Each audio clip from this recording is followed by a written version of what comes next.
Before we begin today's eventful foibles, I must give a quick shout out to the patrons in the $10 and above tiers. We have Wilma, Richard Rogers, Glad Goku, Dare Denny, Kale Bennett, Ken K of Warheads has balloons to inflate, but I can't find any helium anywhere, Hypermecha SP, Cirrus the Skeptic, Biotin. Oh no, I've used up all the helium. What am I meant to do now? Thank you.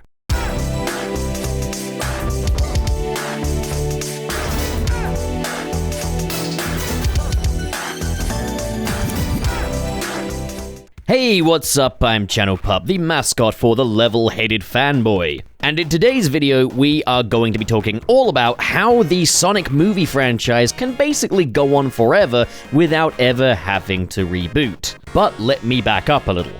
It was earlier in this month, April 2024, for those of you watching in the future, that Sonic the Hedgehog movie series executive producer Toby Asher spilled the beans about Paramount's keen interest in transforming the Sonic the Hedgehog film franchise into a mega franchise akin to the Marvel Cinematic Universe, with ensemble films featuring massive casts built up over the course of different TV shows and movies, indicating that Paramount clearly has big plans for the IP going forward with no intentions of pumping the brakes. Sonic movies, but they are Avengers-level events. Now, to be honest, I do recognize the appeal of this. While I am a bit tuckered out when it comes to Marvel content, Sonic is predominantly for kids and families. And when it comes to kids, the more content, the better.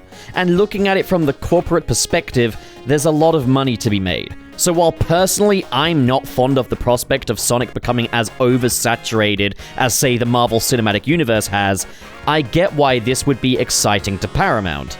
Plus, I do think that if the quality is there and they release just like a show and a film every couple of years, that's a decent way to go as opposed to the MCU 2021 model of just vomiting out endless content. But we as Sonic fans do need to recognize that Sonic isn't art house and has always been a franchise juggernaut first and foremost. I mean, the guy was literally created with the intention of copious amounts of multimedia and merchandise at a time when games weren't really indulging in that so much. This kind of thing is hardwired into the Hedgehog's DNA. The idea of this massive universe expansion is about as Sonic as it gets.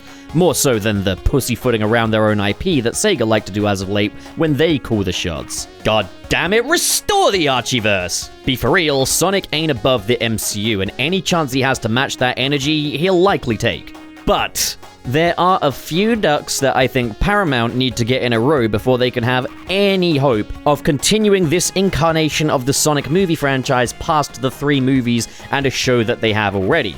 So today, I'll be pitching my idea for where the Sonic movie franchise needs to go next to secure its future. Oh, and by the way, yeah, as a YouTuber and a person, I thrive on your support, so subscribe, send money, it's all in the description, you know what you're doing.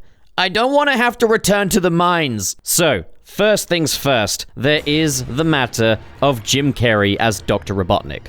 Jim Carrey was always a major get for these movies, and the fact that they managed to get him to do 2 of these was pretty extraordinary.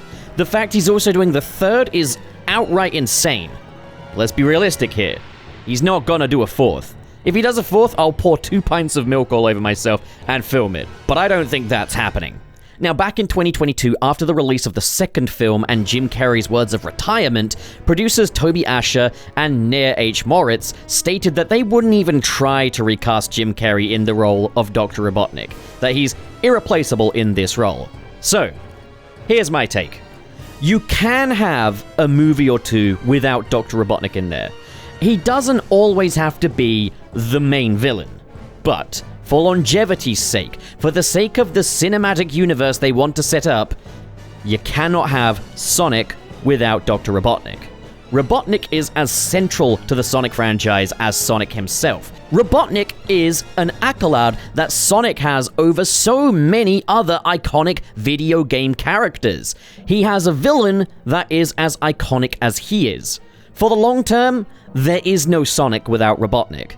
This is also proven by Archie's Sonic comic series, where in issue 50 at the end of the Endgame story arc, Robotnik was killed off, permanently. From there, Archie's Sonic series span its wheels in the mud, trying to make Sonic work without his arch-nemesis until the introduction of Ixis Naugus, Sonic's new nemesis, who, let's face it, was just never going to catch on and never did. Until 2 years later, in issue 75, Robo-Robotnik, a Robotnik from another dimension who killed the Sonic of his universe, makes his way to the world of the Sonic we know, taking the place of the original Dr. Robotnik, as well as Robo-Robotnik gaining a game-accurate redesign. The period between issues 50 and 75 is pretty tough to get through, as the series desperately tries to justify its own existence, and I'd imagine any version of Sonic that does away with Dr. Robotnik would befall the same fate. Now, before I talk about my proposed solution to that problem, I also want to talk about another problem that they might be facing. My solution to these problems is going to take one singular form, so I want to get the problems done first. So here's the other matter that I'd like to address. We cannot ignore the success of the Super Mario Bros. Movie back in 2023, and the odds are Paramount and Sega aren't ignoring that either. Now, the Knuckles series and Sonic 3 were in development before the release of the Super Mario Bros. Movie, so you're not going to see the influence of that film's success in Sonic 3. But, while yes, the Sonic movies are successful and beloved in their own right, the Super Mario Bros. Movie was a mega hit. Sega and Paramount will want that kind of success, and if they don't, they should. It's just basic business savvy. I would have thought that they would be biting at the bit to reboot the Sonic series into a fully animated film series, which makes it all the more surprising to me that Paramount want to chase up the existing version to the extent of its own cinematic universe. Thing is, for me, it would be a major loss for us to lose this version of Sonic, who has captured the hearts of a whole new generation. Not only is Ben Schwartz brilliant in the role, he's got a superb design, his story is nice and consistent, making him, as far as characterization, story, and branding goes, one of the most, if not the most, consistent and well-formed renditions of Sonic the Hedgehog. I can understand why Paramount wouldn't want to lose this version of the character. This Sonic has done wonders for the greater Sonic franchise and was kinda an unexpected success story. But I get it, corporations want mega hits. Following in Mario's footsteps with a fully animated movie would probably be the way to go. Well, what if I told you you could have it both ways? So here's my pitch, my plan for Sonic going forward, how they can launch an expansive universe fully animated with the option of returning to live action while keeping Robotnik present without technically recasting Jim Carrey. And it all begins with a new movie, Sonic the Hedgehog 4.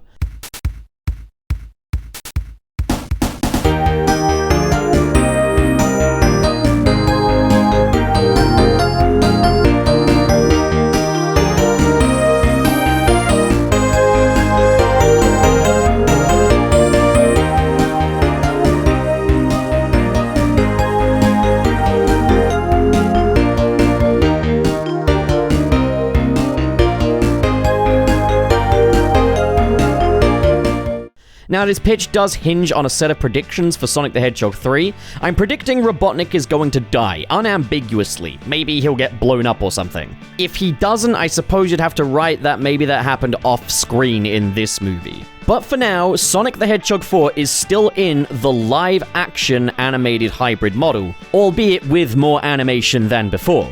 So, the story is the important thing here. Over the course of these movies, Sonic has been growing up with the Wachowskis. These films have opted to treat Sonic as a coming-of-age story, so we've experienced the journey of a Sonic who is less mature, a bit younger than his game counterpart is typically portrayed, and a bit less independent. Sonic 4 would bring us to a point in Sonic's life where he's kind of ready to flee the nest now.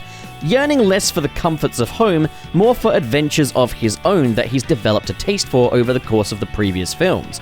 His affections for the Wachowskis are still there, but this is now a young man with a bag of rings that can take him anywhere in the universe. He can no longer just stay in one spot. He can still be kinda a hyperactive little guy that the kids can relate to, but he's got a newfound sense of independence that he just has to indulge. And so, believing Robotnik to be gone and Earth to be safe, with Tails by his side, he seeks out new zones out there in the universe. Zones from the games that we haven't seen yet in the films.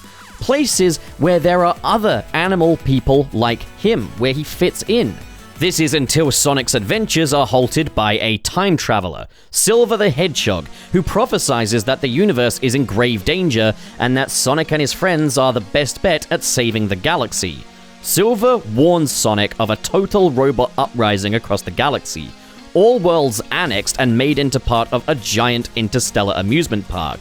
And so Sonic and Tails, with the help of Silver, need to prevent this from ever coming to be. And so they head back home to Earth to strategize.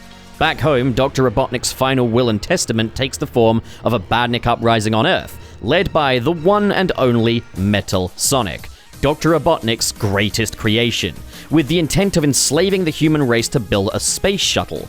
What for? Well, it transpires that behind the scenes over the course of the previous films, Dr. Robotnik was working on his biggest project of all out in space, the Death Egg, a giant outer space hub that would give life to the Eggman Empire and make Robotnik's every dream come true. Metal Sonic seeks to reach the Death Egg and use it to hatch a new body to upload Dr. Robotnik's consciousness to. Robotnik's consciousness existing on a little USB stick. Insert USB stick product placement here. And so it's a race between Sonic and Metal Sonic to reach the Death Egg. It'd be quite cool if, like, Sonic's rings did not work on the Death Egg. That the Death Egg could be ring-proof. That way he can't just, like, warp there. So Sonic is on a quest to shut the whole thing down, and Metal Sonic is on a quest to give life back to the man who gave him life in the first place and secure the future of the Eggman Empire. So, taking cues from Archie, Metal Sonic successfully hatches a new Dr. Robotnik, this one being a fully animated character, an artificial human voiced by whoever Paramount would like. Maybe even Mike Pollock. Wouldn't that be something? But I don't doubt that they'd go for a big name to put on the movie posters. It is sadly a cutthroat industry. Nothing personal, Mr. Pollock. Because this is a new Robotnik and not technically the same guy, it's not technically recasting Jim Carrey. Back to the plot, Metal Sonic succeeds in the creation of a new, more powerful Robotnik with the Death Egg and the Eggman Empire at his fingertips. And his first order of business is to conquer Sonic's home planet. And so, Sonic quickly heads back to Earth to assemble his gang consisting of Tails, Knuckles, Shadow, and any other characters that were introduced in the third film, and bid a fond farewell to the Wachowskis. He'll be back to visit from time to time, but for now, he must go now. His planet needs him. Imagine the final shot of the film being an open ring portal with Sonic and his allies looking through it, pan out revealing Green Hill Zone infested with badniks. Cliffhanger ending. Can Sonic and his friends defeat the now seemingly unstoppable Dr. Robotnik and the Eggman Empire? No post-credit scenes, and because it ends on a cliffhanger, you could even call it Sonic the Hedgehog 4 Episode 1, which would also coincide well with Metal Sonic and the Death Egg being a major part of the plot. So with this, the next movie would be fully animated, comprising of purely animal Scrimblow characters going up against Dr. Robotnik, as Sonic and his friends travel the galaxy from zone to stop him. This would also mean that future films could be absolutely dripping with Sonic imagery and iconography. As well as that, you'd establish this new Dr. Robotnik as a mainstay of the franchise, and because he's now a robot or artificial human, he won't look out of place in an otherwise fully animated film.